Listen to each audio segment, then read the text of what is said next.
G'day and welcome to my channel. Today we're talking about the departure process for Filipinos heading abroad. Now this is important if you're a Filipino person wishing to travel abroad to, say, meet your foreign partner in their home country or travel away with your foreign partner on a holiday to a specific destination.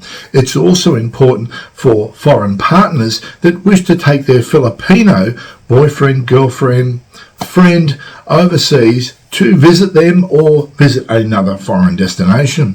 What we'll be covering is the immigration process and how to ensure that you pass through immigration without any possible problems at all. Now this can be a very difficult task if you're not informed, but being informed is being forewarned and it will enable you to prepare. So stay with me.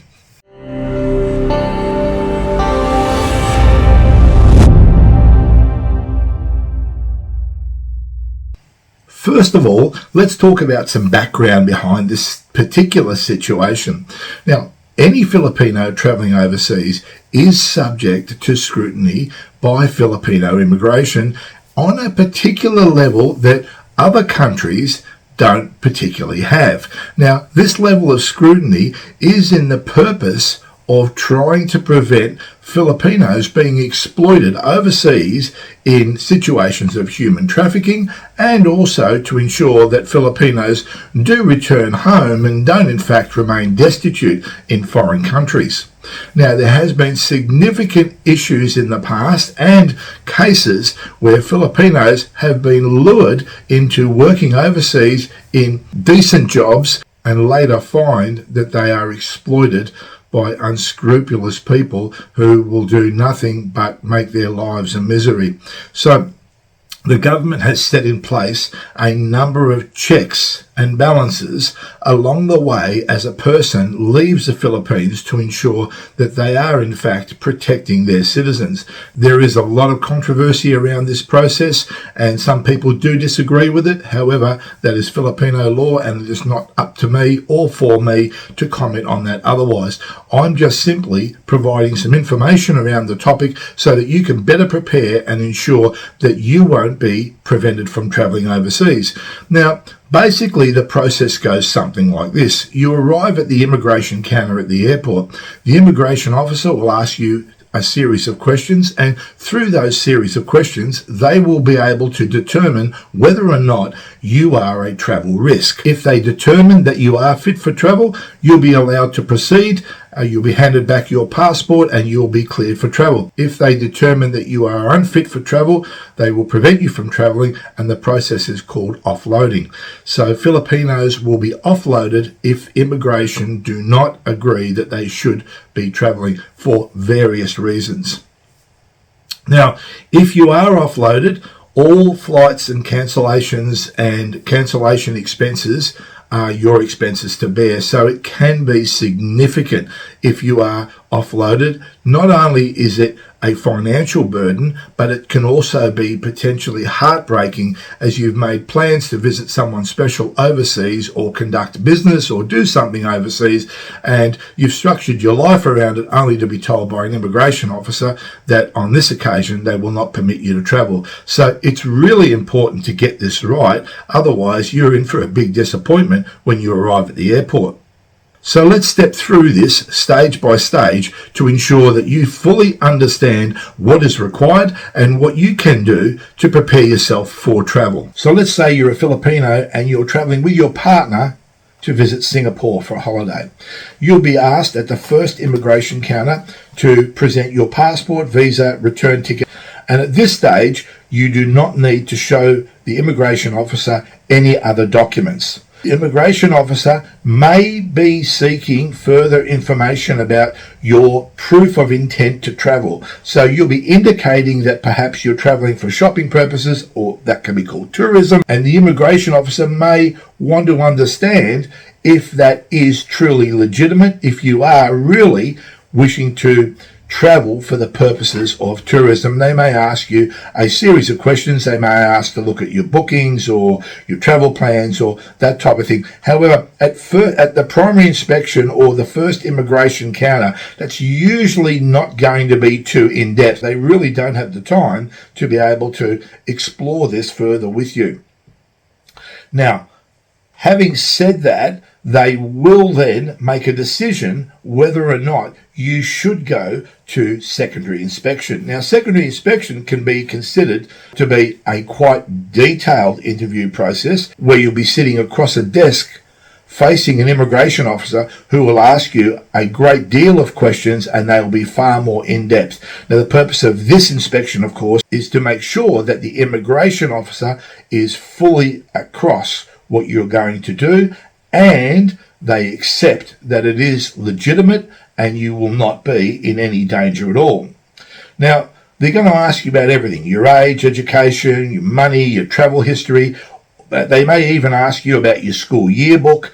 All sorts of things could pop up during this questioning session, and you should always answer confidently and honestly. Now, it can be difficult in that it is a very high-stress situation, particularly for a Filipino person who's facing a person in authority. They're wearing a uniform, and they also have the ability to be able to stop travel. So if you're not aware of this going to happen to you, and you're dragged across into this room and then asked all these questions, you might be thinking to yourself, what the hell is going on? What have I done wrong? Well, it's standard process for them, and hey, nobody has forewarned you. So today I'm forewarning you that this could happen to you. Now, all we need to do is just make sure we prepare for it.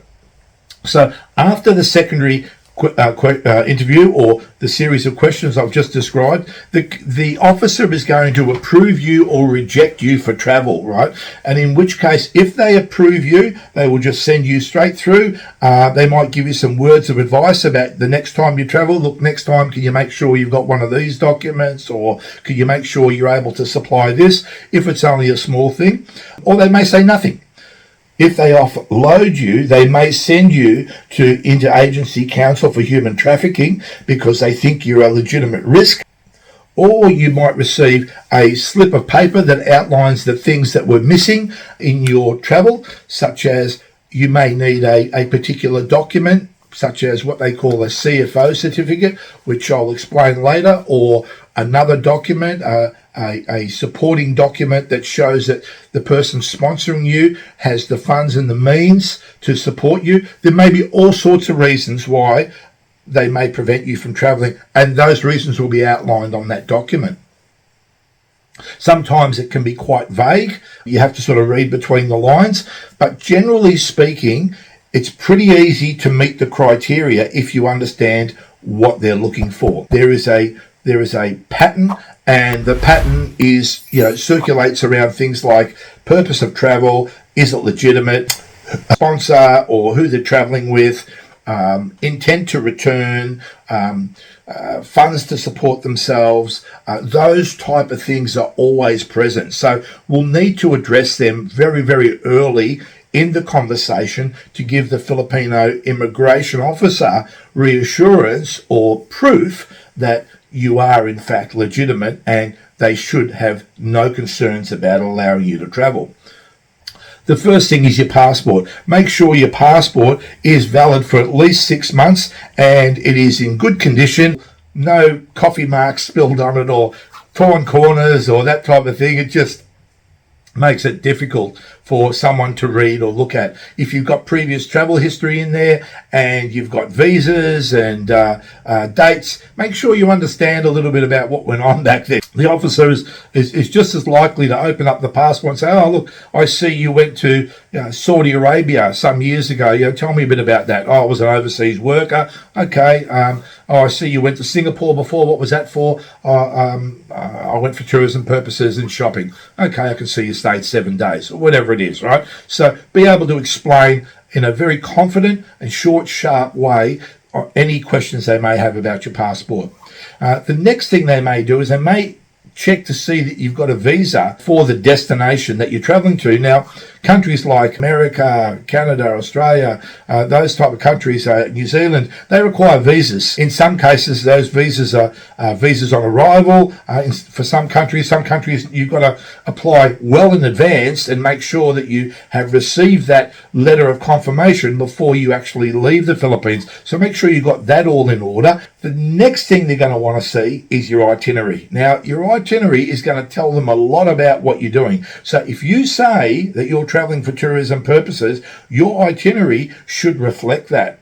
The other thing that I would do is I'd always make sure that I printed out at least 2 copies of that itinerary, one for myself and one for the officer. Now, the reason being is the officer's going to take that itinerary and they're going to look at it, they're going to read it, they may ask you questions about it. You don't want to be leaning over the counter, over the desk, I should say, trying to read upside down and what they're trying to understand what they're referring to, because they mightn't be spot on in their articulation of what they're reading and you might get confused. That confusion could arouse suspicion that you actually don't know what's on the itinerary and you don't know where you're traveling to. That's a typical red flag for someone that may be coerced into travelling overseas and just handed an itinerary just to get through immigration. So know your itinerary and make sure that your itinerary does in fact reflect the nature of your travel. If it's for business purposes, all right, well, you may be arriving, going to a convention centre, having dinner 2 nights a week with the company team. That all makes sense, right? And the itinerary should reflect that as well.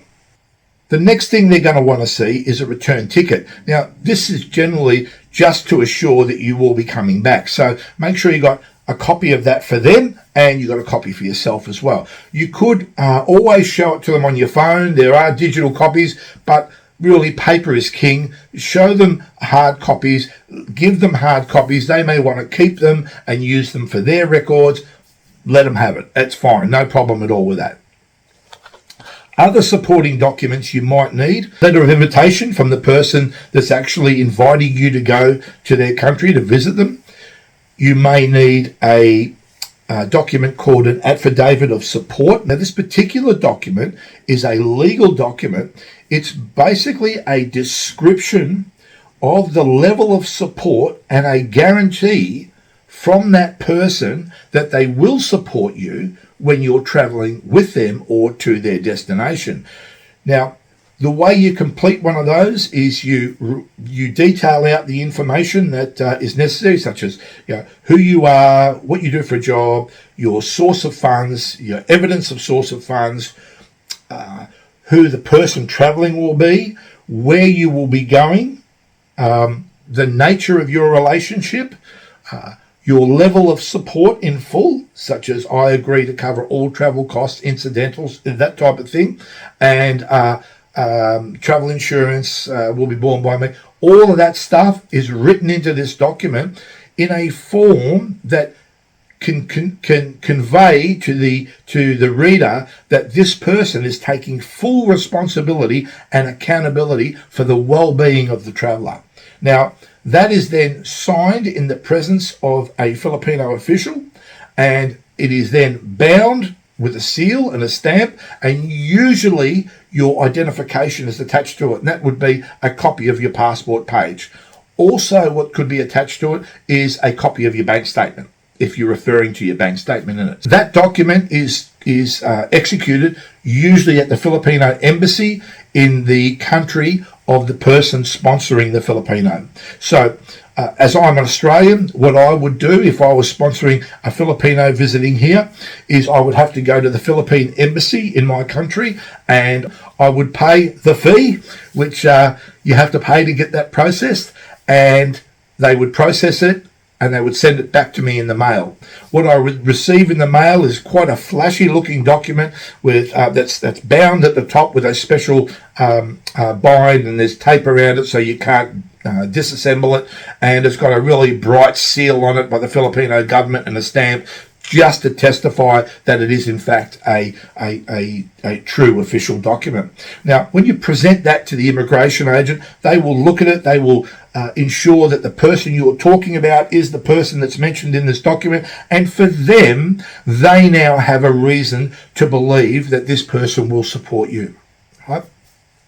The other document that they may ask for is a CFO document. Now, this document is a document that you receive as a Filipino after you've attended a guidance counselling course, right? Now, it's usually a one-day sit-in course. Now, I know they do them in places like Cebu, and they do them in Manila. So you go into an office, you sit there, and you listen to someone tell you about having relationships with foreigners overseas. They may also tell you about stories of relationships that have gone wrong, give you some examples of where Filipino people have been lied to and mistreated overseas and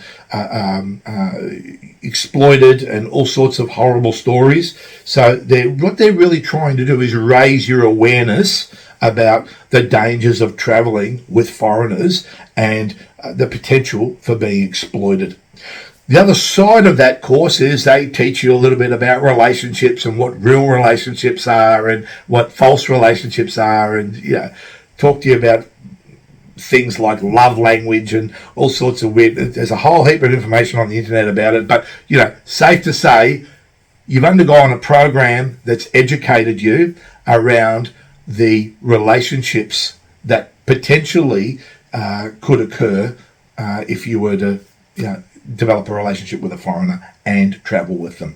So they do that for the well-being of the Filipino and making sure that the Filipino person doesn't expose themselves through lack of knowledge. Now, if you are a Filipino person living in the regions and you can't get into the cities where they have these courses, they do them online as well. So they'll host a course online, and you'll log in through the internet, and you'll be part of a virtual classroom, and you'll undergo that course. Very easy to do. At the end of it, you'll get a certificate saying you've attended it, and once you hand that to the immigration officer then realizes that you're not just some person that unknowingly has believed some foreigner without any other knowledge in your own mind about what could potentially go wrong. They actually think that you're a person going in there being forewarned and forearmed with information, and you're on the alert and on the lookout for potential dangers. So a good thing, I guess. The other documents that you can provide are proof of a relationship that you have with the foreign person. Now, they're going to want to know that. If you said that I'm travelling with this person and I met that person last week and they've promised me the world, the immigration officer is in their right to believe that you probably haven't spent enough time to fully understand who this person is or what they could potentially be. So they would probably not let you travel, and they'd say, look, we think you should get to know them a bit more before you travel. We think it's a risk. Now, having said that, there are other ways you can demonstrate a relationship without having been spent time together. That is phone records, video records, letters, emails. So all of these things are evidence to support that you actually have a relationship. You need to print this stuff off, and you need to present it at that secondary interview so the immigration officer can look at it, and it needs to be dated. And if you've got photos of you two together, they need to be included, and they need to be dated and sequenced in an order that makes it easy for the Filipino immigration officer to assess. Now, the easier you make it for them to assess, the more organised you are, the easier it's going to be for them to process. But if they have to rumble through things and try and figure things out, guess what? They're not going to have time to do that, and they're not going to put the effort in, and the outcome is going to be, you know what, I'm not convinced. And you're going to be sitting there trying to explain that to them that photo's from last year and this photo's from last month, but hang on a minute, why are you wearing the same clothes? It doesn't make sense. And there's all this other stuff going on in their heads, right? So sequence everything in the order that it occurred and build the relationship story so that the immigration officer can clearly see that these two people are in fact in a genuine relationship. Very important. So that's the other piece of information that you can provide that will help your course. If in fact you are married, well, that's a whole different kettle of fish, and you'll provide a marriage certificate, and there'll be all sorts of other different criteria. So I'm not talking about situations where you're married or situations where you're going overseas to work for the company you're working for, or overseas worker situations, or going over to see family. I'm not talking about any of that. I'm more interested in a relationship with someone and you've met them and you've spent time together and you're trying to take that relationship further before you committed to that full-time relationship of marriage or a future together. Just to prepare you a little bit further, let's now just cover off some of the questions that you'll likely be asked at the airport. Let's put ourselves in a position. Excuse me. You arrive up to the counter, the first counter at the airport. It's the first immigration counter. There are lots of immigration counters. They're all manned by men and women immigration officers, and there is a line of people behind you all waiting to get processed. And you come to a point and you look down the side and some immigration officers waving at you and say, come over here. You walk up to the counter. You're going to be presenting your passport, your boarding pass, your travel declaration. What else? Oh, and possibly your return ticket. But I'd wait for them to ask for that. Now, do not present them with everything. They do not have time to go through it all. We covered that. So don't do that. The first thing you're going to get from the immigration officer, you're going to probably get a smile and you get, where are you traveling to? Now, based on that question, they're going to be looking for, do you have a visa, etc., right? So where are you traveling to? Make sure you have an answer to that question. The next question that they're going to give you is, what's the purpose of your travel? They want to know, is it tourism, whatever? And they go, as a consequence of that, they will look for some information. Then they'll ask you what your occupation is in the Philippines. Now, if you said, for instance, I'm unemployed, they would then ask, well, who's paying for the trip, right? But if you said, I'm a machine operator or a broadcaster or I'm a vlogger, they would then potentially ask for some information around that from your employer. Say, machine operator, have you got a letter of release from your employer saying that you can go on holidays or you can travel? You will have one if that's the case. If it's unemployed, of course they're going to ask for a letter from the person that's supporting you, who paid for the trip. You're going to mention that it's your boyfriend or your girlfriend that's paid for the trip. So then they'll ask for, do you have an affidavit of support? So testifying that they will support you. They're going to ask you, are you traveling alone? They're going to ask, is this your first time traveling? They're also going to ask, where are you staying? They're going to ask for your return ticket to ensure that you are in fact coming back. So after all that, there will be a number of things that will highlight whether or not you should receive a secondary interview or be sent to the secondary interview area, right, for that interview. If you don't have funds to support yourself in your travel, if you are unemployed, very low education status, first-time traveller, if you're going to visit a foreigner overseas and they're not travelling with you, you can just about be certain that you will be having a secondary interview.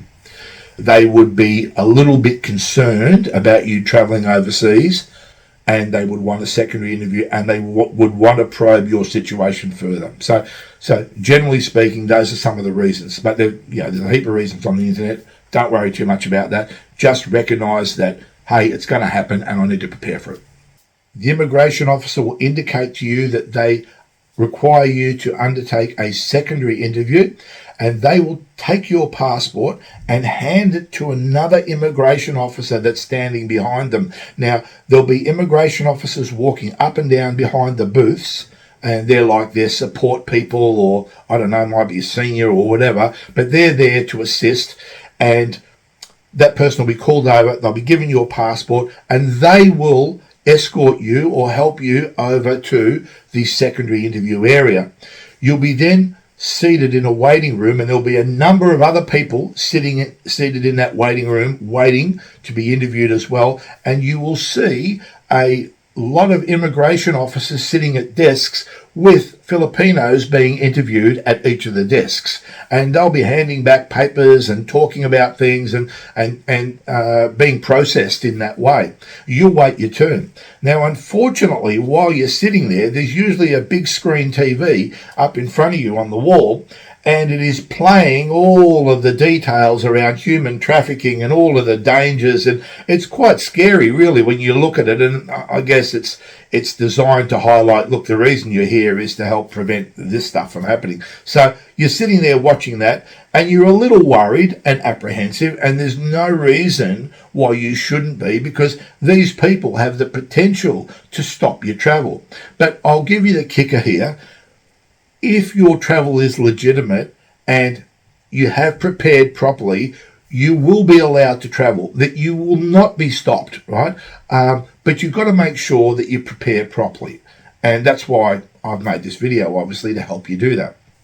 Now, so you'll eventually get called up, an immigration officer, you'll take a seat, and the immigration officer might start asking you some questions, or they may just simply say to you, they'll see you have a portfolio of paperwork, they may say, what have you got for me?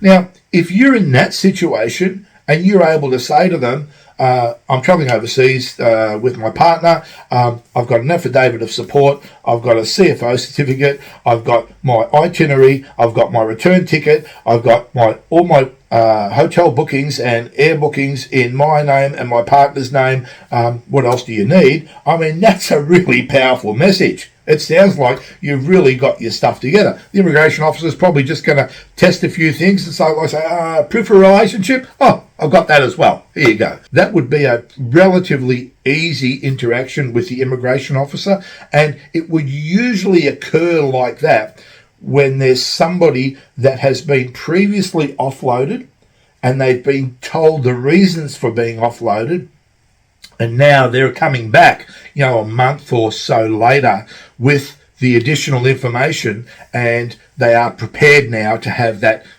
interview in a way that they weren't previously. So you'd expect that person to be well informed because they have done their research and in fact been told when they were offloaded previously that this is what you need to have with you now. However, if you've never had this experience before and you're caught by surprise, you would probably be sitting there going, I don't know what I should have with, I don't even know why I'm here, right? But safe to say that the immigration officer will then start asking you some questions, and the typical questions will be just like the ones you had before at the first counter, because they just want to get that out of the road first. But then based on your answers to those questions, they're going to probe a little bit deeper. So where are you travelling to, they're going to ask, similar to what you'd previously been asked. They might ask another question after that. Is that all? You're just going to go there, or you're planning on going on to another country? Now, there's good reasons for those questions, because some countries are higher risk than others, right? Some countries are known for exploiting foreigners, whilst other countries are safer. Is the next question, are you travelling alone? Now, a person travelling alone is at higher risk. Now, if you are travelling to your boyfriend or your girlfriend's country, it's a great idea to travel with them.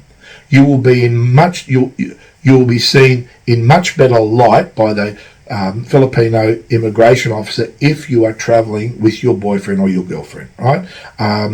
It's just more evidence that you do have a relationship and there is a level of care there, okay? They're going to ask, are you employed? They're going to ask what you do for a job. They're going to ask, how much money do you have? They're going to perhaps ask for a look at your bank book. Make sure you take that with you. They're also going to ask, what nationality your boyfriend is, who purchased the ticket, when the ticket was purchased, how long you've been in a relationship together, where did you meet? All of these questions are just standard questions. Do you have any proof of that relationship? We've spoken about that earlier. Do you have a CFO guidance and counselling certificate? When did you complete that? What countries were you talking about going to when you completed that? Because that's country relevant as well. If you were offloaded before, they're going to refer to that. Oh, I see you were offloaded last May. Tell me a little bit about that. Why was that? Was that to travel to the same destination? Was that travel to the same, travel with the same person? They're going to ask those questions as well, and they're going to want to know. Hang on, is this a new travel situation? You've got a new boyfriend now. You had an old boyfriend before. Did you? Yeah. Tell me a little bit about what's going on. They're going to want to know that you're a legitimate traveller, legitimate couple, and anything that sounds a bit weird, they're going to probe a little bit further, right? Do you have a copy of your partner's identification? Copy of their passport, their details. What's their phone number? I don't know his phone number. I don't know her phone number. Hey, you've been in a relationship for 12 months. You don't know their phone number? We only ever speak on WhatsApp or Line or one of those other applications. Okay, well, yeah, fine. Do you have that on you now? Open it up. Give me a look. They're going to do all that. I say they're going to, but you should prepare for them doing that. And they might start scrolling through the messages and start reading. And the nature of those messages might highlight risk or otherwise. So prepare for that. So I think I've highlighted a number of documents that you can use to support yourself, and it isn't hard. I would generally say that if you're going to travel overseas with your boyfriend, your girlfriend, that you don't do it within the first month of the relationship, right? You spend some time getting to know each other, and I don't know what that timeline is for immigration, but what I do know is that people look at relationships as a long-term perspective, and they do understand that foreigners and their partners do travel. All I would say is that if you're going to travel and you want to ensure that you're able to articulate that you do have a genuine relationship, spend some time getting to know each other first. You travel around the Philippines together, spend some time with each other on local soil, and that would be generally expected. Now, for those particular individuals that already know the Philippines quite well, you may work there. I don't think there's much of an issue traveling with a local if you've already got a presence in the country. You know, you're a foreigner living and working in the Philippines, and you want to take your partner, back home to show your relatives or your friends, or take her to other countries. I mean, you've got a pretty good case as it is, because you live and work in the country. You're going to come back, and there's everything to support that this is a legitimate situation, and it's not a case of human trafficking. But you do have to respect that the Filipino government treat each traveller as unique, and they will still investigate your partner to the same degree as I've already highlighted. Certainly your situation is going to go a great deal to help her situation or his situation, but it's not going to be a proxy for not preparing well for this travel experience together. So look, I guess I've covered off a number of things. I just want to sort of spend a little bit of time now on answering questions when you're asked. It's going to be difficult. There's going to be nerves. There's going to be tension, and you're going to feel uncomfortable. My advice is be direct. Do not elaborate. Be specific. When asked a question, take time to think. Don't rush your answer, and don't elaborate further. Don't elaborate further than necessary. I'll give you an example. Where are you going? We're going to Massachusetts, and we're going to spend some time there. Then we're going to go travel across to Texas to see his brother, and we'll stay a week there. And then we're going to Illinois, and we're going to, not necessary. All of that is not necessary, really.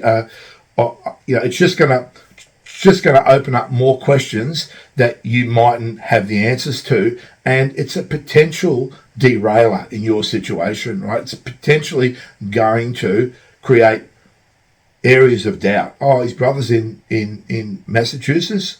No, he's in Texas, but you said Massachusetts, didn't you? No, I didn't. I said we're going to Massachusetts. Yeah, and before you know it, they're going to have you all twisted and tied up, and you won't know what you're saying. And then you go, hang on a minute, I'm going to stop, I'm going to go back. The easy thing to do is do not elaborate any further than is necessary. Certainly, if they ask you specific questions, you answer honestly and directly. But don't feel the need to further explain just to prove that it's legitimate. They don't need it. They're looking at specific criteria. Has this person got a reason to return back to the Philippines? They've got a daughter, they've got a son, they've got aging parents, they've got a business that they're running. All of those things indicate a genuine reason to return back to the Philippines. If you haven't got that, they're going to be looking for that. Why would this person want to come back to the Philippines after they've left and they've explored the world outside the Philippines and, hey, it's a lot easier life out there? They may decide not to return. Give me a reason for wanting to come back. The return ticket is evidence you plan to come back, but it's not necessarily a reason. So make sure you have that kind of thing in mind. Direct answers to questions. Don't elaborate. Lastly, I will say that I'm not a Filipino travel agent or travel expert. I am just simply a guy who has had this experience and has seen others go through this experience, and as a consequence wanted to share some advice and information that's going to help you have a better travel experience. Now, I hope that nobody gets offloaded. I think it's one of the worst experiences you can have as a traveller, and it's truly heartbreaking. But I do understand what's going on, and I do understand how to prepare for it, and I will never, ever let anybody under-prepare for that experience again. So please do yourself a favour.